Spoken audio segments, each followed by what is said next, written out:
Welcome to another episode of TV Show Talks. This is episode 5. Scene 1B, take 1. And I'm your host, KeiraS Stevens. Frank? Action. It's April 9th, and today I've got something a little bit different. For the first time, I have a guest here with me, soon to be revealed. Now, the real reason you clicked onto this episode today is you want to know what show is the subject. And like always, I'm going to play the intro from the TV show. And from there, if you're a real fan, then you should know where it's from.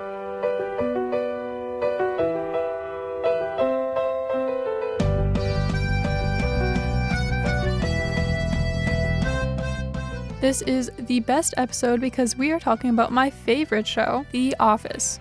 Now that we know the show of subject, it's time to introduce the guest of the podcast today.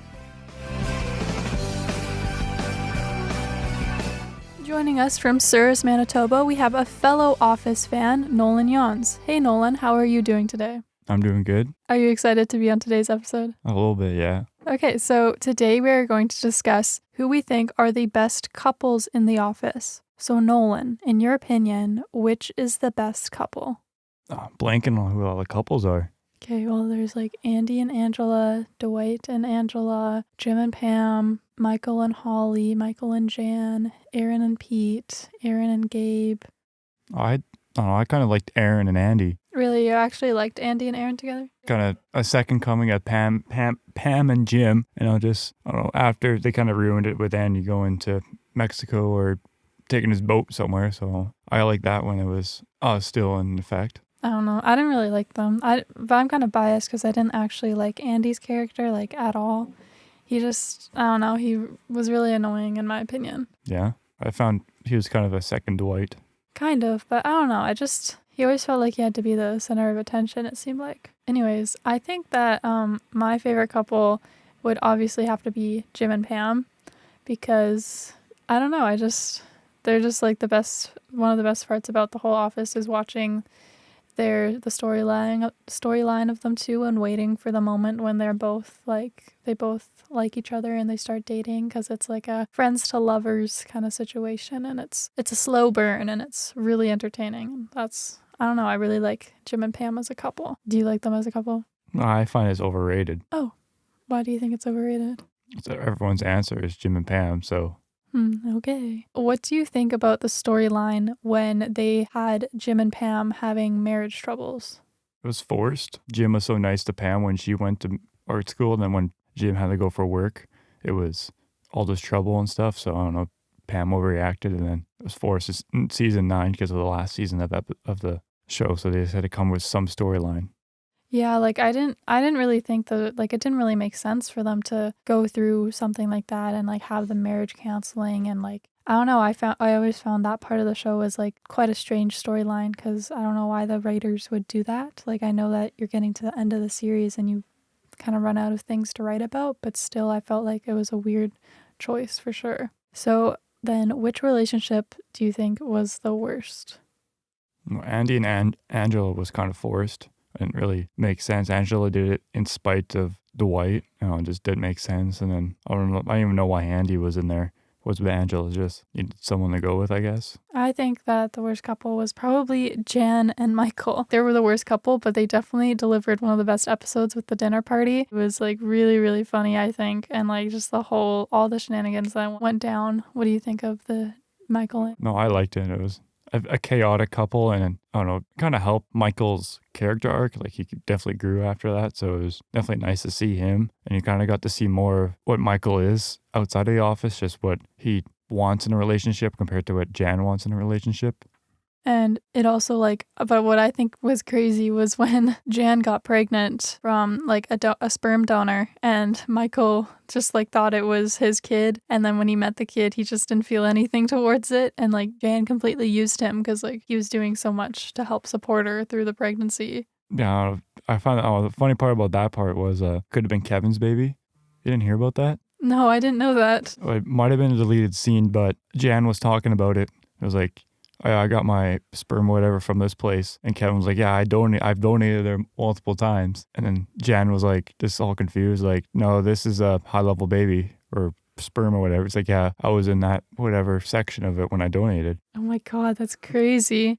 I wish they could confirm that. That'd be really funny. I didn't know that. Okay, so then the last thing that I want us to do is we're going to rank what I think are kind of like the top 4 couples. So we have Aaron and Pete, Michael and Holly, Jim and Pam, and then Dwight and Angela. So what would be your ranking for those 4? Last got to be Aaron and Pete. I don't know. I just found in the office, there's a lot of, like in an actual office or just a little bit more of a school setting, like seemed like every single partner in that office or person in that office had a partner with someone else and multiple people doubling up and tripling up. I just found they pushed too many relationships during the show. Yeah, there wasn't a lot of like outside relationships that really happened. Like I think like Phyllis and Vance, like that one kind of seemed more. Bob Vance Refrigeration. Yeah, exactly. Bob Vance from Vance Refrigeration. I think that their couple was more not forced because they worked in the same building, but not the same exact office. So I felt like that one made it a little bit more natural. But everyone else, it was like they were kind of like just dating everyone that was in the office building. Bob Vance has moved his stuff to the Dunder Mifflin building for Phyllis. Oh, really? I think so, yeah. I didn't know that. Anyways, what was, so number 4 you said was Aaron and Pete? So third, yeah, we'll go Jim and Pam, and then I guess, like, are we ranking it just on, like, couple, like how good they are a couple, or how good their couple story was throughout this series? Like how good they are as a couple, I guess. No. I'd say second, probably Michael and Holly. Lots of ups and downs, and when Holly came back, she kind of figured out that, maybe, I can't remember his name. Andy? No. From Oh my God, what Utica. was his name? Was it not Andy? No. I can't remember his name, but whoever, it just seemed like weird for them to... AJ. Oh, AJ. Okay. Yeah. Oh, this seemed kind of like, it seems more forced too. It's just, oh, look, another relationship in another office over here now. And then Michael came over and cut a sweater and saw a note and stuff from her and stuff. I don't know. It seemed kind of weird. And then probably Dwight and Angela are probably my favorite. They just seemed to match. Angela wanted more of a secret relationship, and Dwight was okay with that and did everything to keep it secret. And then when they kind of got into agreements and stuff for having a kid, because Dwight wanted one for sales reasons, Angela was all on board. And then when Dwight found out Angela's baby was actually his, went over and proposed and stuff, and they got married and whatever. So it was kind of a nice story. Yeah, I think like as a start, Angela and Dwight as a couple was like kind of strange because they are very mixed personalities, very different and opposites from each other. But like they really got you at the end when like she had that baby with the senator, but it was really Dwight's baby, and then he found out, and then like yeah, the end of it was really like heart-wrenching and really like heartfelt, I felt, because I don't know, it just like that moment when they get together is always very tear-wrenching to me. Anyways, my rankings, I think, of the couples, well, I would think Jim and Pam number 1, Michael and Holly, Dwight and Angela, and then Aaron and Pete. Oh my God, the purpose of like Aaron and Pete's relationship was like they're kind of the Jim and Pam again, because Pete kind of looks like Jim, and then, you know, Aaron was the receptionist, and it's supposed to be like a redo of that. But I just like, I kind of like how they became a couple, because, you know, like Andy was gone, and it's kind of strange how they got together, but I don't know, I thought it was good. And like you could definitely see that the way their personalities match was way better than like Andy's and Aaron's, you know?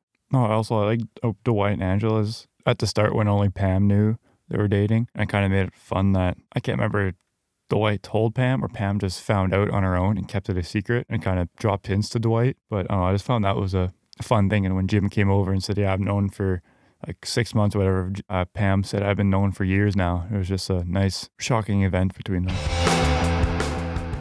Well, that's all the time we have for today's episode. I hope you enjoyed, and thanks to Nolan for coming on as a guest. Let me know on Instagram if you want Nolan to come back to talk even more about The Office.